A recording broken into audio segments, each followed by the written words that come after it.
Halo pemirsa, Assalamualaikum warahmatullahi wabarakatuh. Keseruan kelas sehat reproduksi perempuan ini dibuat untuk membahas kesehatan reproduksi perempuan. Jangan lupa ya, like, share, and subscribe. Para bincang sehat mengenai kesehatan reproduksi remaja putri. Assalamualaikum warahmatullahi wabarakatuh. Waalaikumsalam warahmatullahi wabarakatuh. Terima kasih ya. Selamat malam. Terima kasih teman-teman sudah berkenan ya, bersedia untuk bergabung dalam acara bincang sehat mengenai kesehatan reproduksi remaja putri yang nantinya akan berlangsung selama 1 jam. Jadi kalau kami harap teman-teman yang bergabung di sini bisa kita berbincang selama 1 jam bisa sampai selesai. Oke. Bu Yuli, Indonesia itu kan banyak sekali ya remaja, terutama remaja putri yang di situ Betul. banyak yang harus dijaga dari kesehatan reproduksinya, karena kesehatan reproduksi remaja putri ya atau kesehatan reproduksi perempuan itu adalah sebagai pintu gerbang untuk mencetak generasi bangsa yang cerdas dan berakhlak mulia ya, yang berakhlak baik. Sehingga di sini saya tertarik untuk mengambil pokok bahasan mengenai kesehatan reproduksi remaja putri. Saat ini kita berbincang sehat ya, nanti kita bisa sharing-sharing. Bagi yang ingin bertanya, silahkan bertanya melalui kolom komentar yang nantinya akan saya rekap.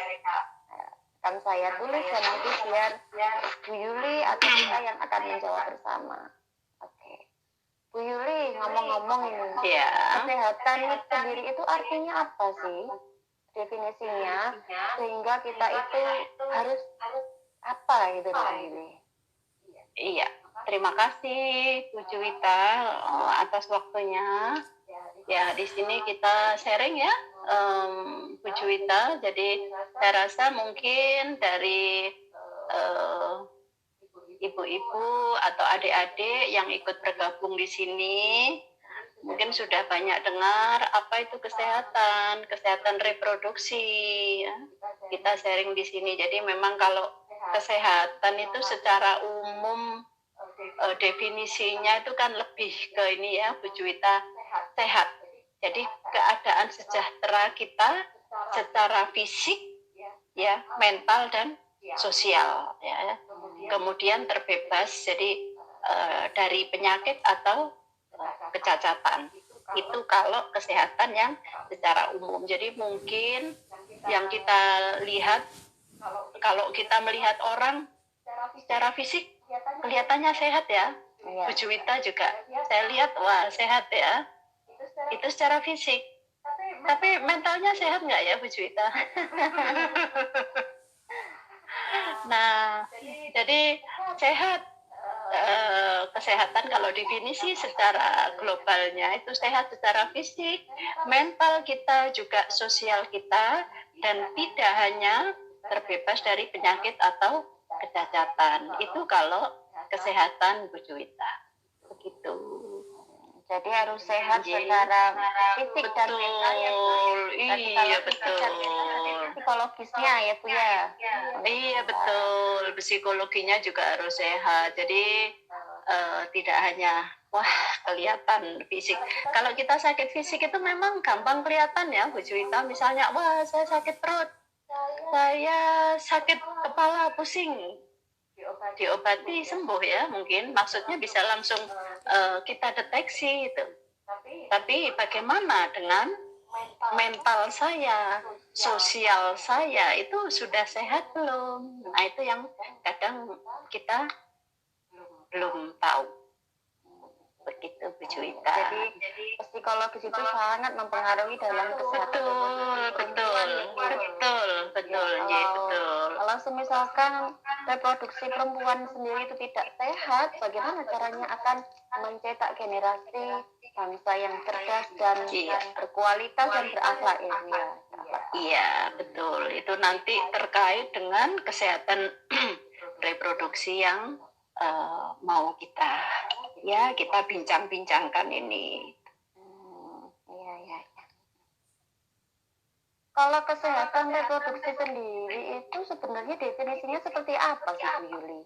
Ya karena kan kesehatan reproduksi, tadi kan kita membahas mengenai kesehatan, tapi kita kok tahu-tahu kesehatan reproduksi karena kan perempuan kan sebagai tempat untuk reproduksi, untuk berkembang biak ya, untuk generasi dari suatu keluarga ya atau seseorang. Itu seperti apa sih Bu Yulia? Iya, betul. Jadi tadi kesehatan sudah kita sampaikan ya, sudah kita singgung. Kemudian kalau kesehatan reproduksi itu, jadi tinggal menambahkan Bu Juwita. Jadi secara umum orang itu sejahtera secara fisik, mental, sosial ya, secara utuh. Jadi tidak hanya terbebas dari penyakit atau kecacatan. Kemudian berkaitan dengan sistem reproduksi, fungsinya dan prosesnya.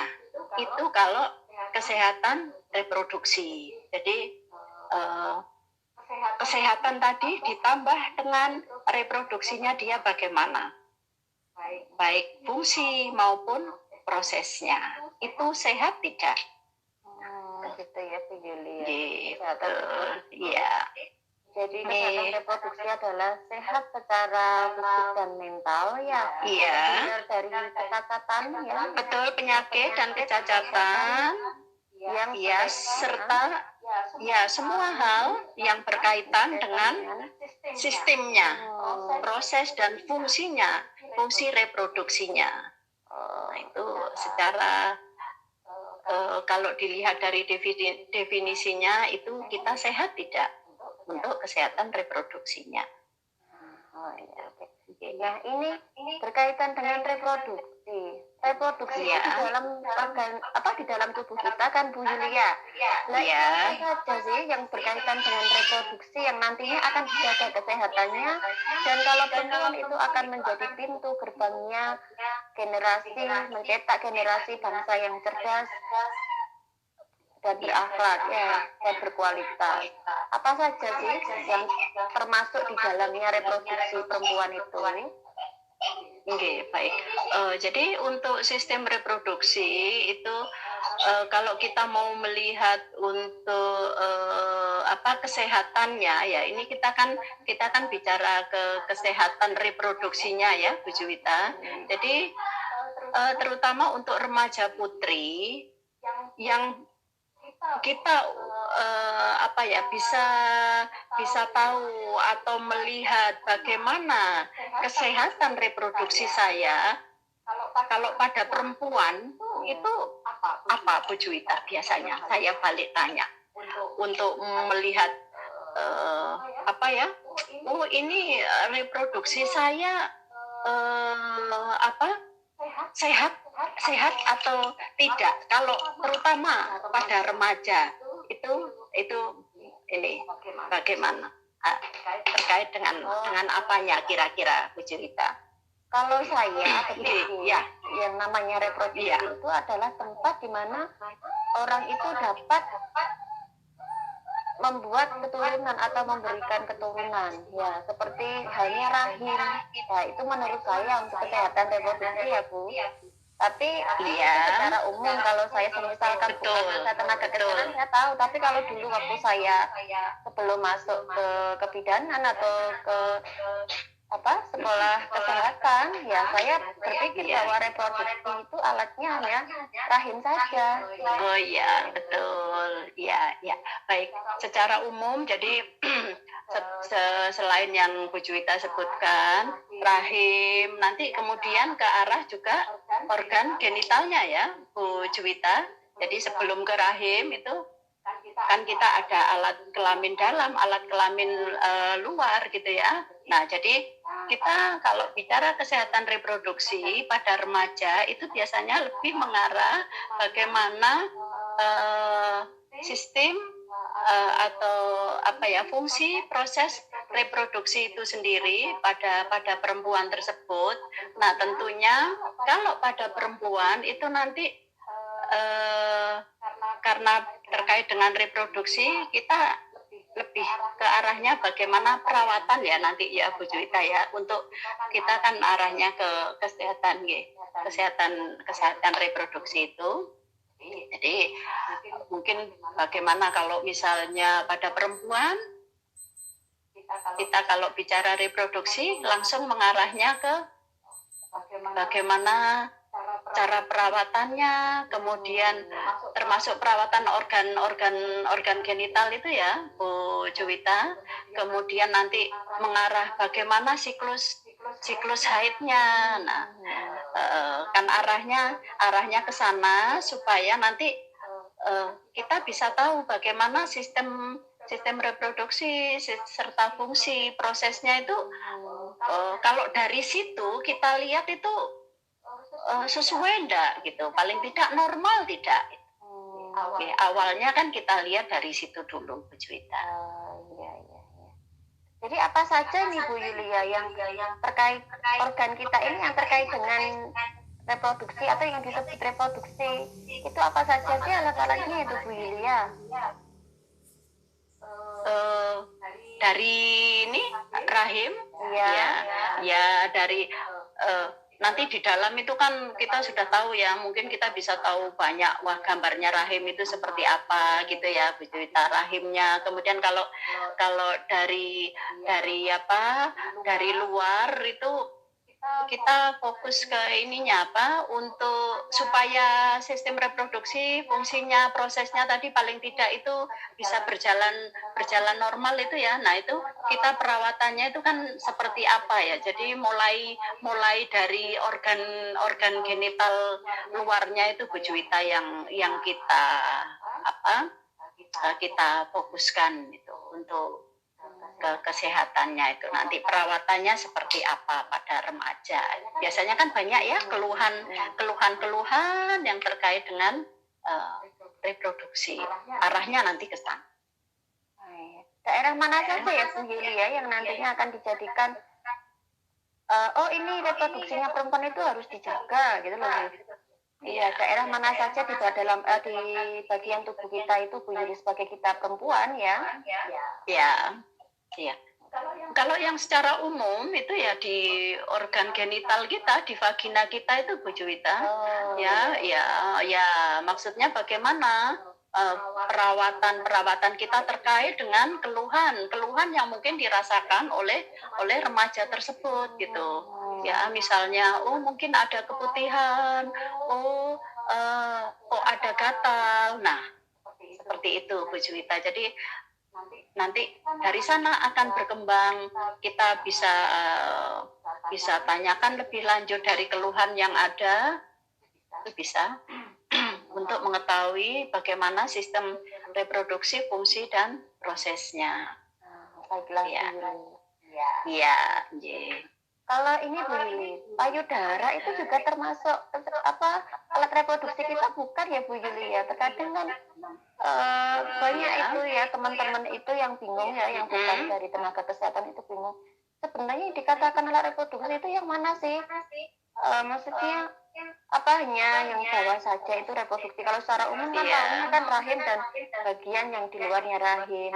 Apakah payudara ini termasuk apa tidak? Saya sering ini Bu Yuli ditanya teman seperti itu ya, ketika saya berkumpul dengan ibu-ibu PKK dan ibu-ibu teman-teman yang di luar yang bukan dari kesehatan gitu. Iya. Ini kalau untuk reproduksi sendiri Bu Juwita, jadi seperti tadi kita sudah sampaikan, di sini dari definisi kesehatan reproduksi itu kan untuk melihat sistem reproduksi, fungsinya dan prosesnya. Ya, jadi ke arah tadi yang Bu Juwita sempat singgung, berkembang biak bahasanya kasar ya. Jadi bahasa kasarnya begitu ya. Jadi lebih ke arah bereproduksi Bu Juwita. Kalau untuk payudara itu nanti beda lagi ya, beda lagi. Jadi kalau di kesehatan reproduksi, ya, itu kita fokus ke bagaimana kita perawatan pada organ genital itu yang nantinya terkait pada kesehatan reproduksi, karena itu yang akan berpengaruh pada reproduksi wanita atau remaja. Berarti memang yang harus diperhatikan pada reproduksi remaja itu bagian genitalia yang perempuan dan nantinya digunakan untuk reproduksi atau mengembang reproduksi ya. Iya, betul. Jadi kita kalau kesehatan reproduksi memang lebih fokus ke situ. Memang kalau ruang lingkupnya banyak, Bu Juwita, kesehatan reproduksi itu bisa kesehatan ibu dan bayi baru lahir, kemudian KB, nanti ke PMS, penyakit menular seksual ya, kemudian terkait dengan ada aborsi, abortus ya, kemudian infertil masuk di situ. Jadi banyak semua itu bicara tentang kesehatan reproduksi yang ujung-ujungnya juga ini dari organ genital luar sampai ke dalam, sampai ke rahim, bagaimana perawatannya di situ. Sebenarnya ribet enggak sih Bu untuk merawat seorang perempuan itu tidak dalam merawat alat genitalnya itu? Sebetulnya tidak, Bu Juwita, sebetulnya tidak ribet ya. Yang penting jadi kita tahu sendiri, jadi ada tanda atau gejala yang membuat, maksudnya kita harus tahu tanda gejala ini normal atau tidak. Contohnya, misalnya terjadi keputihan.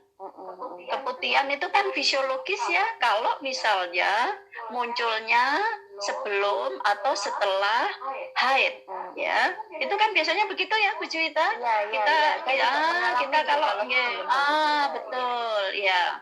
Tetapi kalau misalnya keputihan itu muncul kemudian berbau Bu Juwita, gatal ya, kemudian berwarna ya. Mungkin di sini adik-adik remaja putri atau mungkin ibu-ibu, jadi kalau misalnya kita keputihan ada tanda berbau, biasanya kan baunya khas lah ya.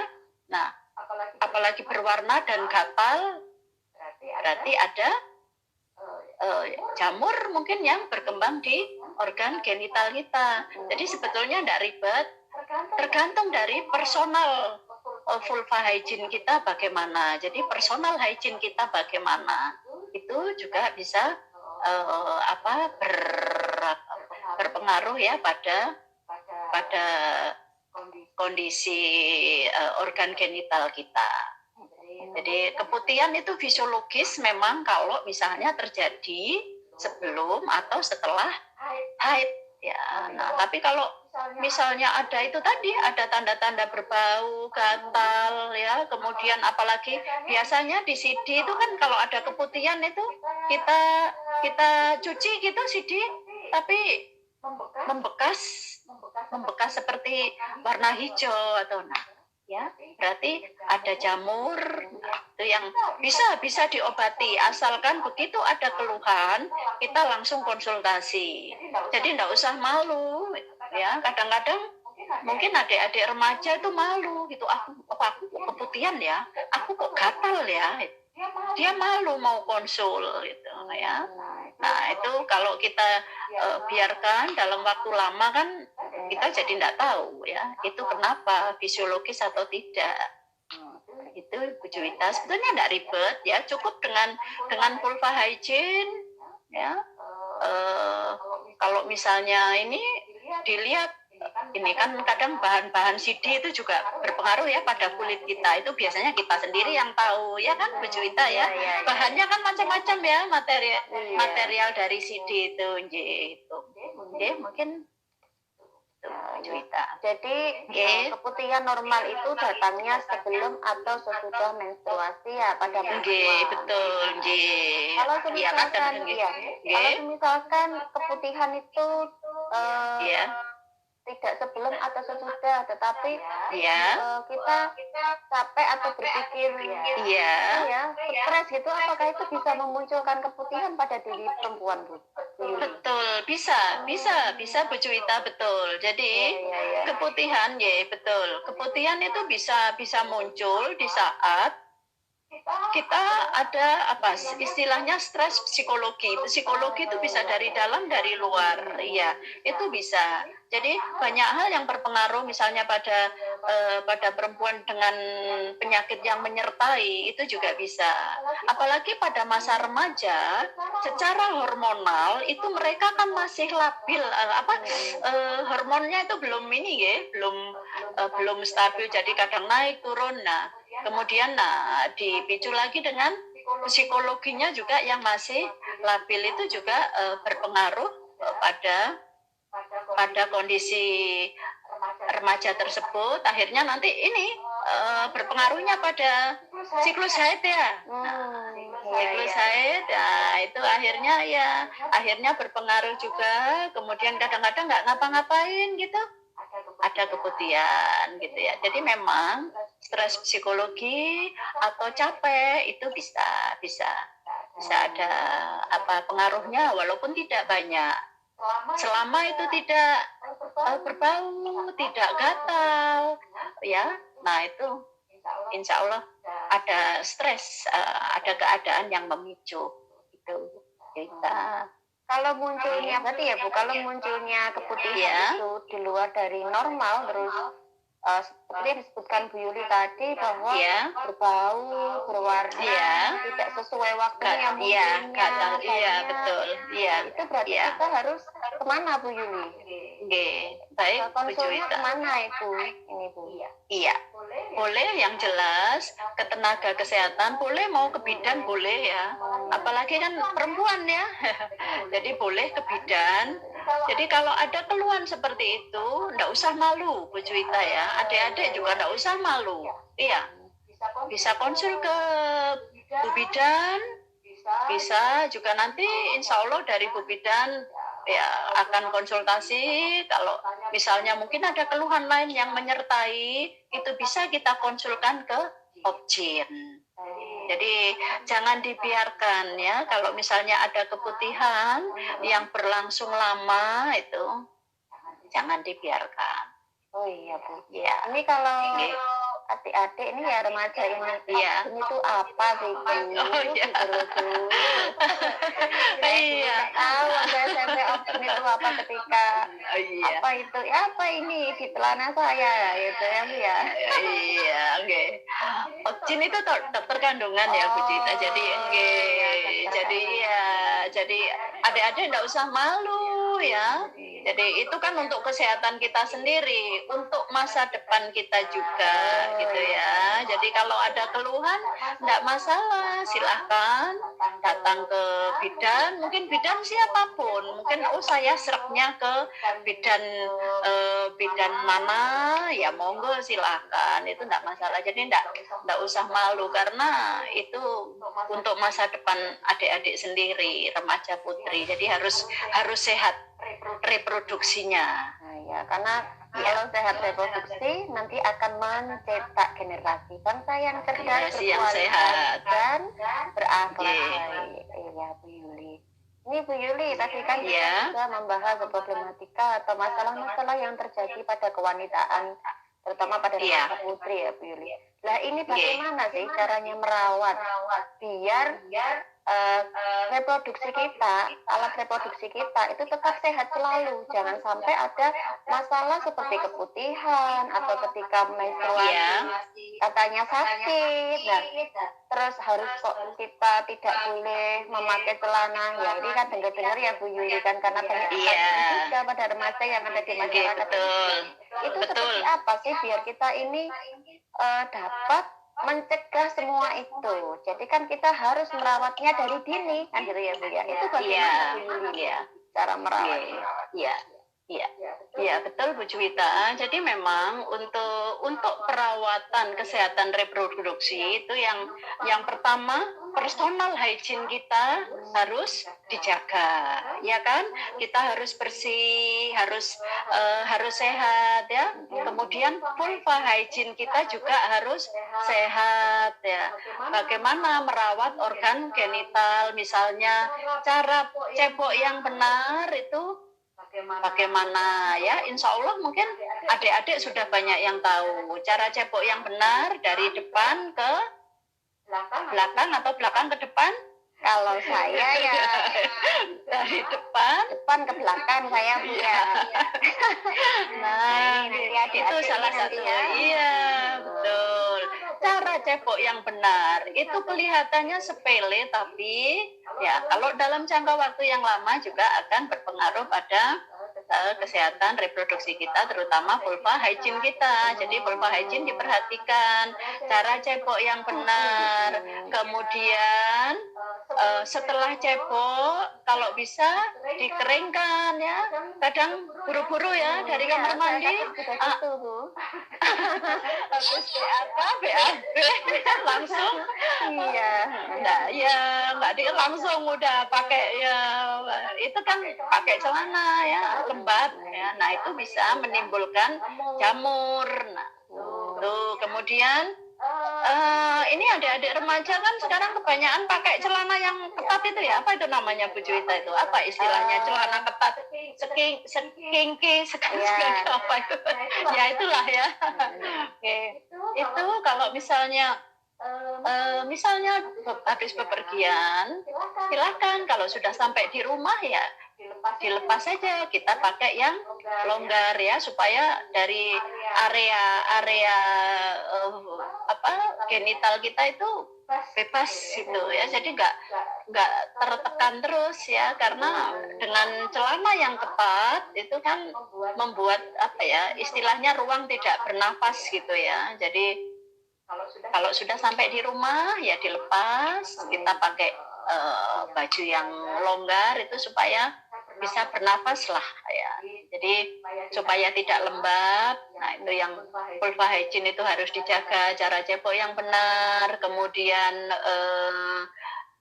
dijaga supaya tidak lembab, bagaimana BAK, BAB ya. Kemudian kalau kita BAK, BAB di tempat umum itu juga harus kita perhatikan. Kira-kira kloset yang bagus itu yang jongkok apa duduk Bu Juwita?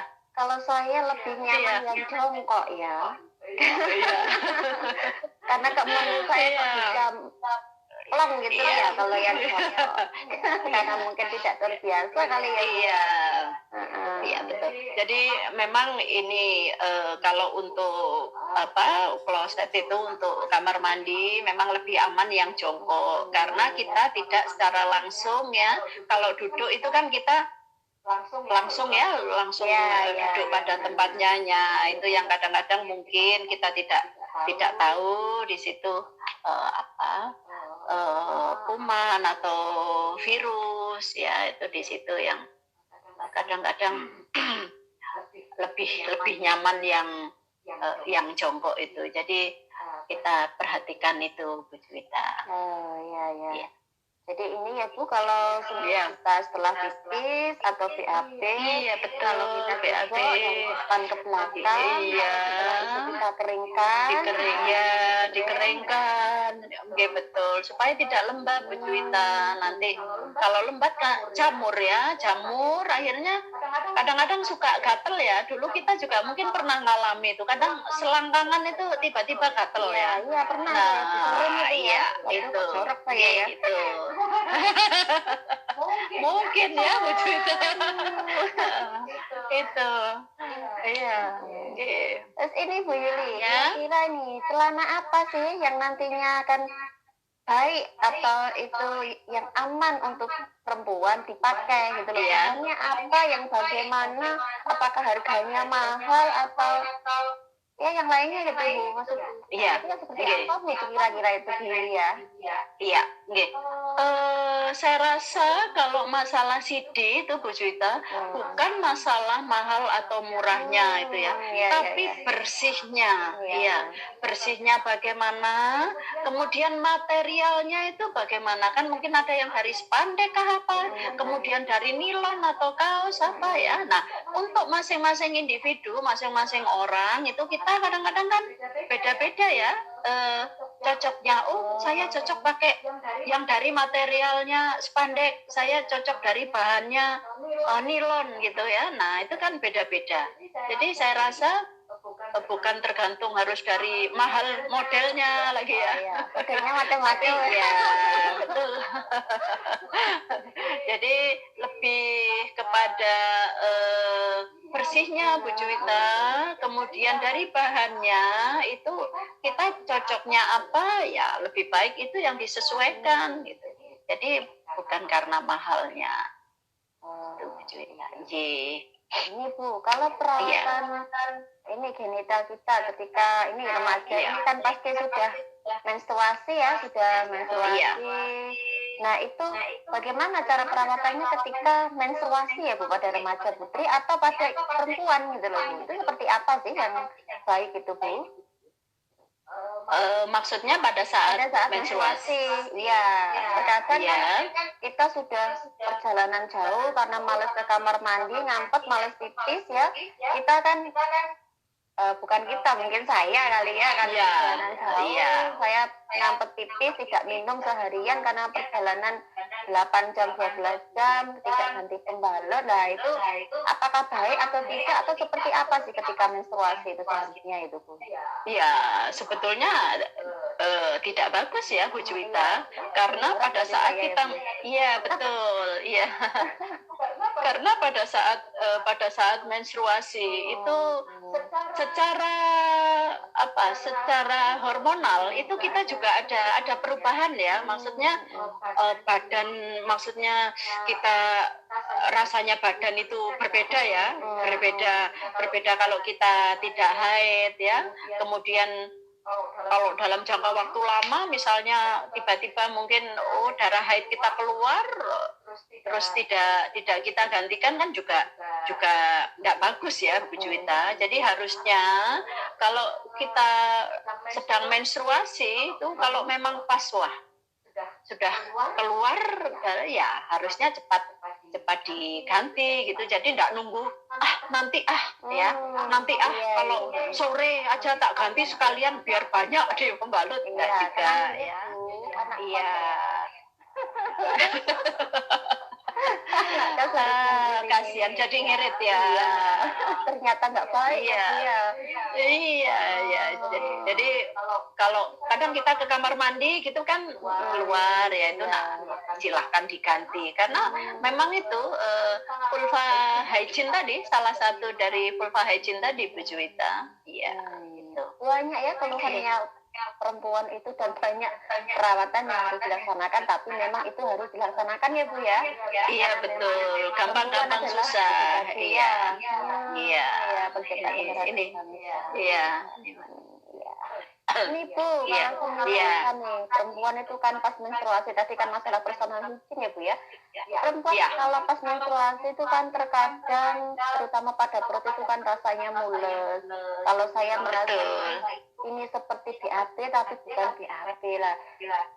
Terus kadang pegel ya Bu ya di punggung bagian. Iya betul. Itu disebabkan karena apa ya Bu ya? Iya, jadi begini Bu Juwita, untuk proses haid atau menstruasi itu sebetulnya pada perempuan itu kan sama ya siklusnya, maksudnya prosesnya itu sama, hanya yang membedakan itu kadang makanya ada yang tadi Bu Juwita bilang rasanya pegel, nyeri ya, itu istilahnya dilepen itu ya Bu Juwita ya, atau dysmenorrhea ya, nah dysmenorrhea itu jadi nanti kembali pada ambang nyeri masing-masing orang itu kan berbeda Bu Juwita. Tapi kalau misalnya nyerinya sampai berlebih, nah itu mungkin harus konsul ke dokter kandungan. Kalau misalnya setiap dia mau haid, dia keluhannya nyeri yang berlebih, nah itu harus konsul ke dokter kandungan. Tapi kalau nyerinya ya seperti kita lah yang rasakan ya dilepen itu tadi ya, itu bisa kita tangani dengan exercise ringan ya, kemudian dengan kompres air hangat. Itu kompresnya di ya, di pipi atau di ketiak, di mana itu ya? Ya, jadi ini kita untuk kompresnya itu bisa di daerah mana dirasakan apa nyeri itu ya. Biasa kadang-kadang kan di pinggang atau punggung, pinggang ya, bukan punggung ya, pinggangnya atau di atas apa itu.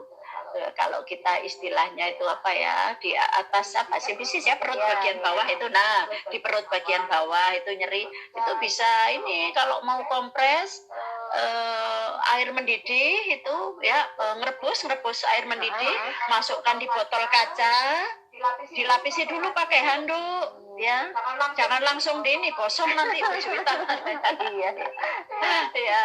ya jadi dilapisi dengan handuk, baru kita rasakan kan kalau terasa hangat, nah itu baru kita kompreskan. Itu cara kompres air hangat ya. Jadi bisa dengan exercise ringan itu juga bisa ya. Jadi kalau misalnya nyerinya tidak berlebih sekali, itu bisa kita bantu dengan exercise ringan atau kompres air hangat.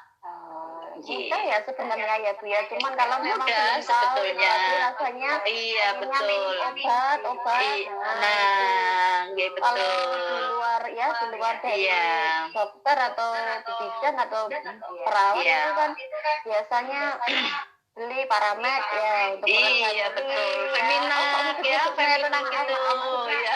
Kayak Bakusin Iya. yang beli di pasaran Iya betul. warung. Ternyata Iya. salah ya Bu Yulia. Oke. Itu bukan banget Iya. ya. Iya.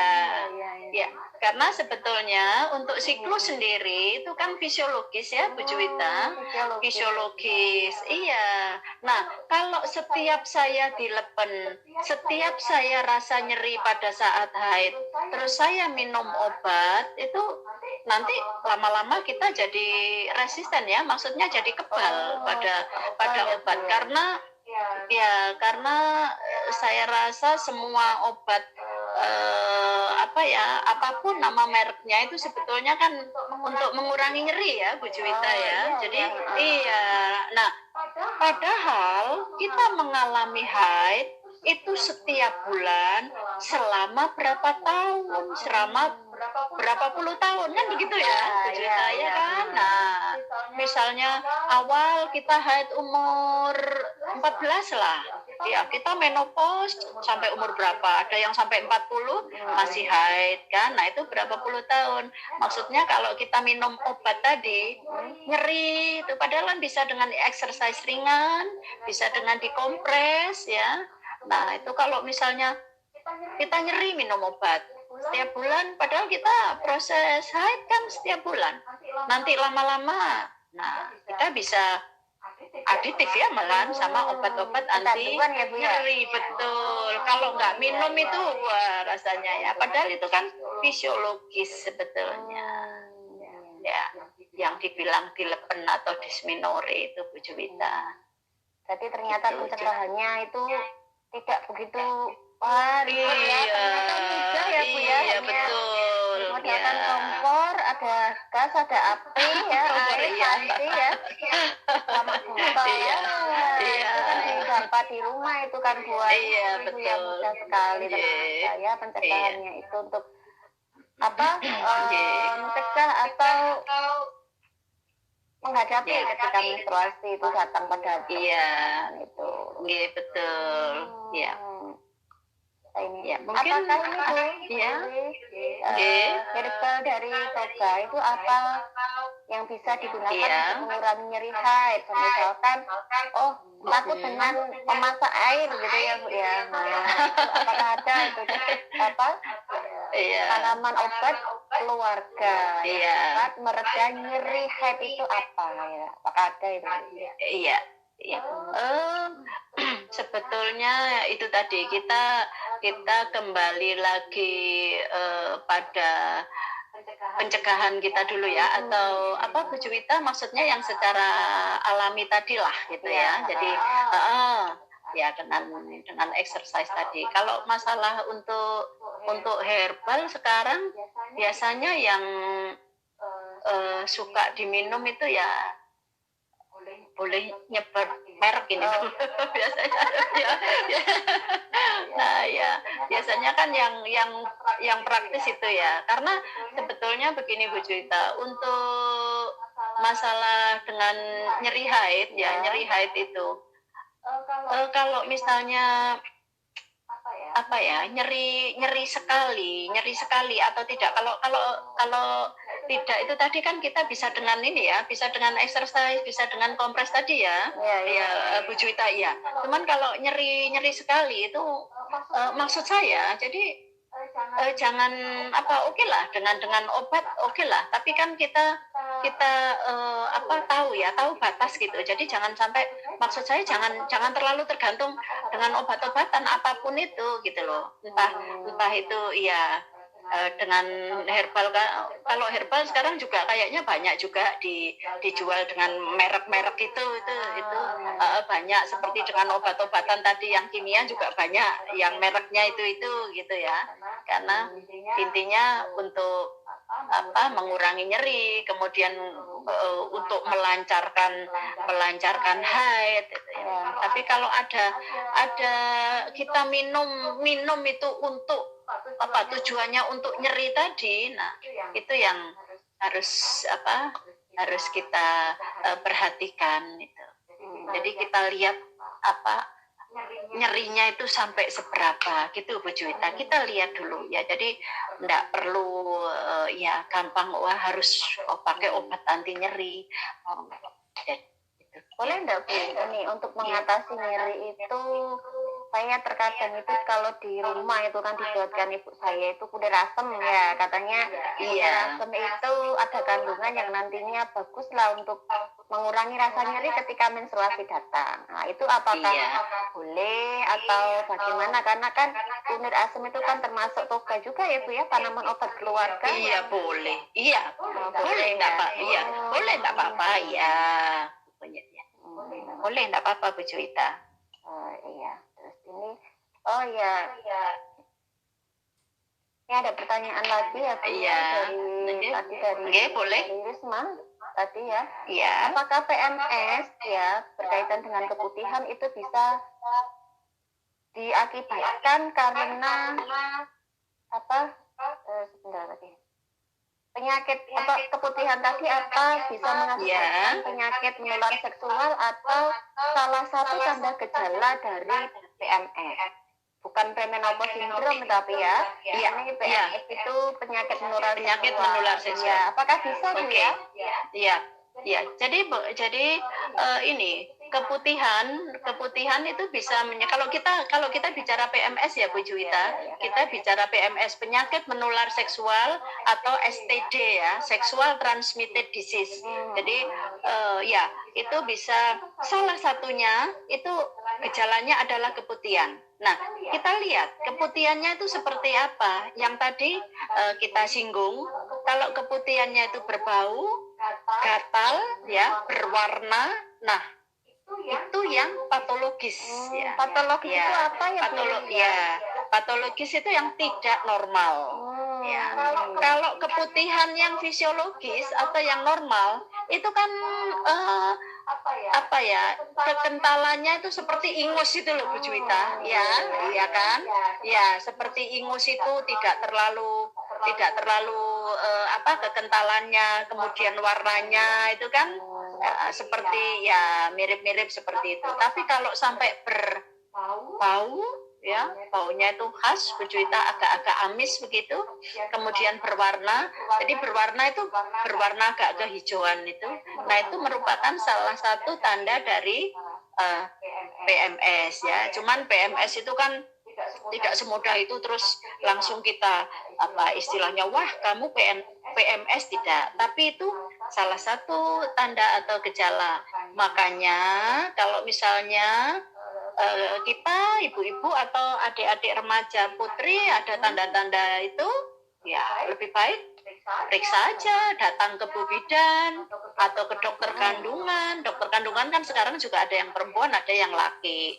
Nah, monggo silahkan mana yang jadi jangan dibiarkan itu, karena itu bisa menjadi salah satu tanda tadi PMS tadi.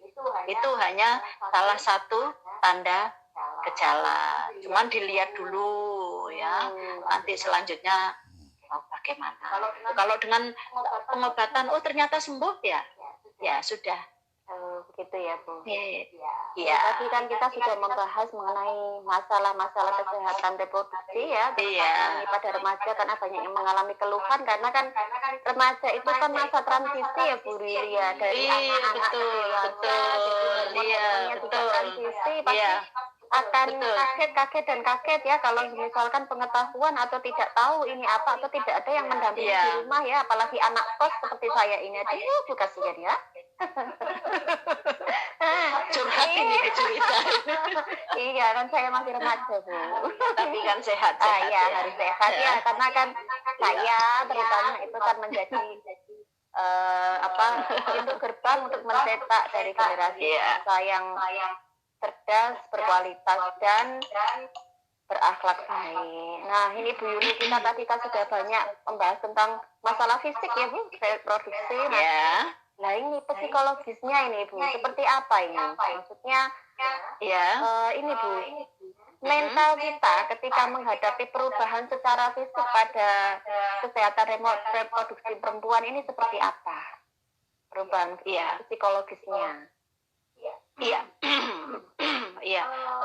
Untuk remaja ini kan memang masa peralihan ya Bu Juwita ya. Masa peralihan dari kanak-kanak ke dewasa ya, biasanya sekitar umur 12-an gitu ya sampai nah pada saat itu kan terjadi perubahan fisik ya Bu Juwita ya.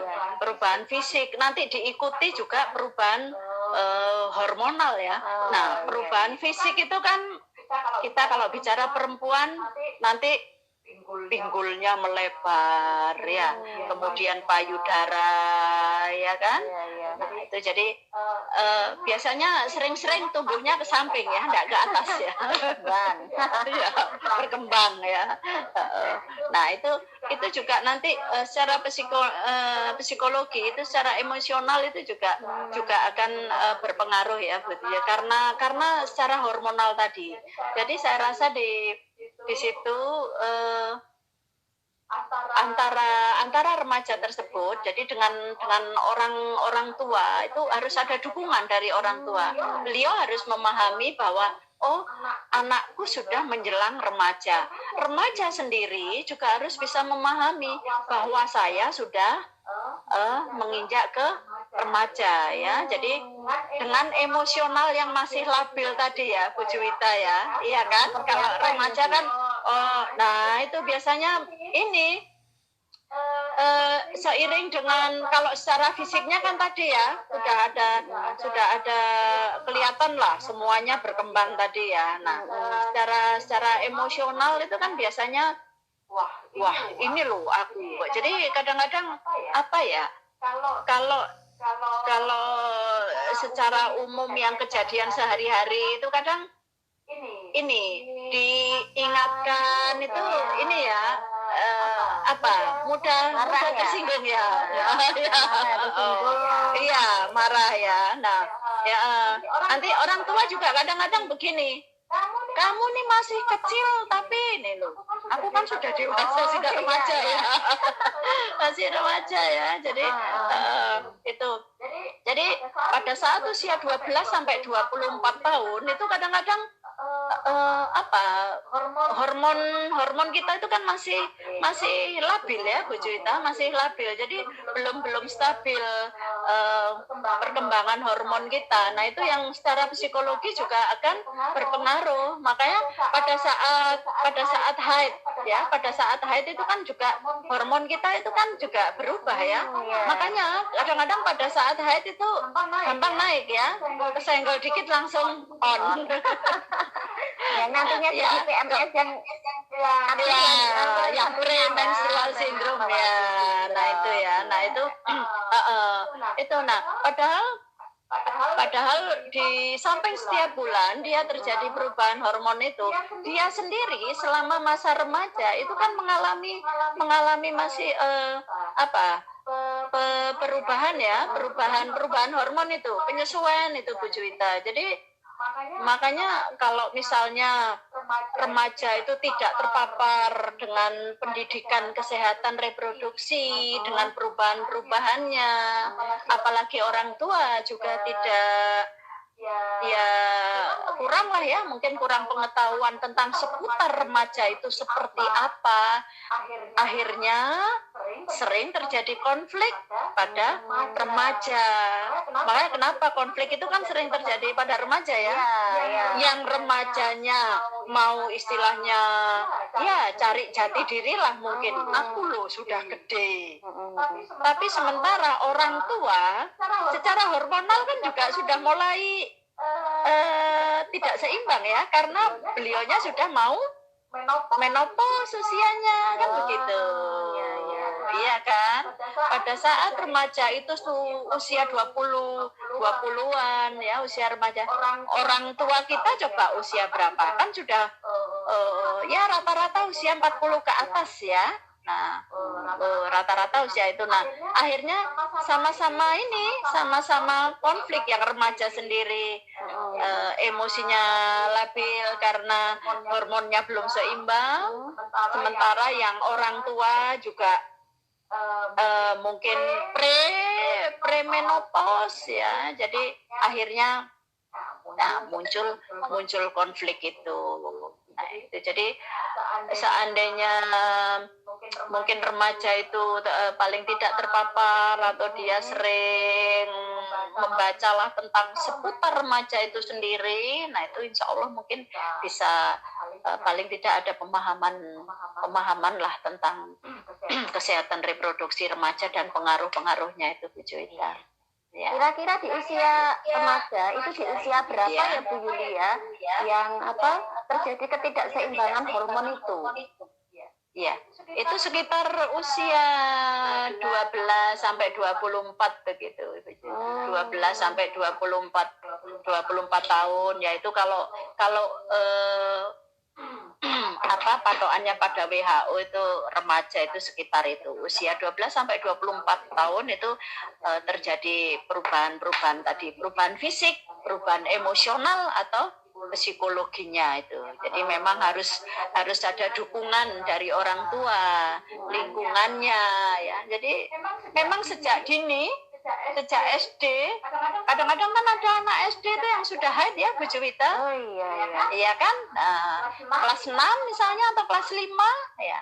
Nah, itu harus paling tidak harus terpapar sudah tentang kesehatan reproduksi. Jadi baik laki-laki maupun perempuan itu harus diingatkan dikasih pengetahuan lah, yang perempuan nanti kamu akan mengalami haid.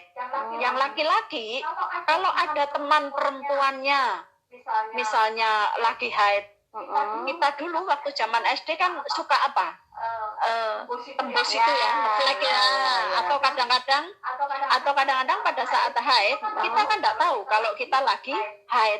Akhirnya begitu ya. Nah, lingkungan kalau misalnya anak laki-laki ya tahu temennya perempuan haid begitu, kemudian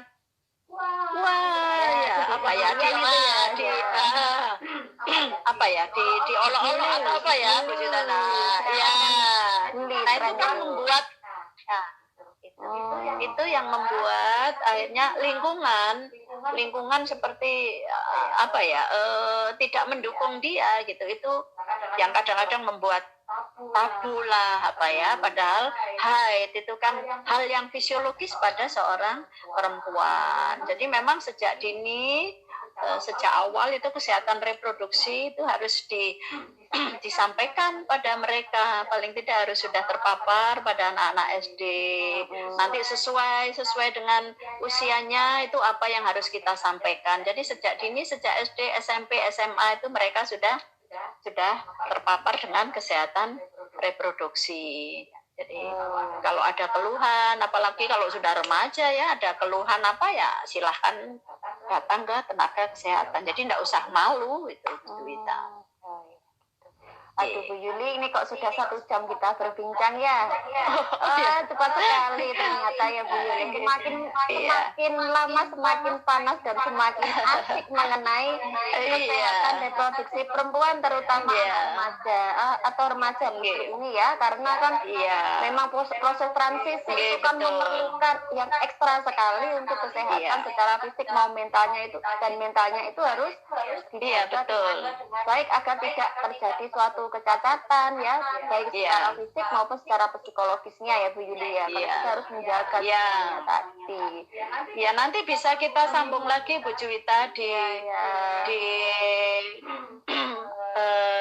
di next lagi. Ini mungkin ada pertanyaan dari sebagian tadi pertanyaan sudah dijawab Bu Yuli, karena kita kan cuma waktu 1 jam ya, karena kan sudah mau fashion show juga di lain tempat ya.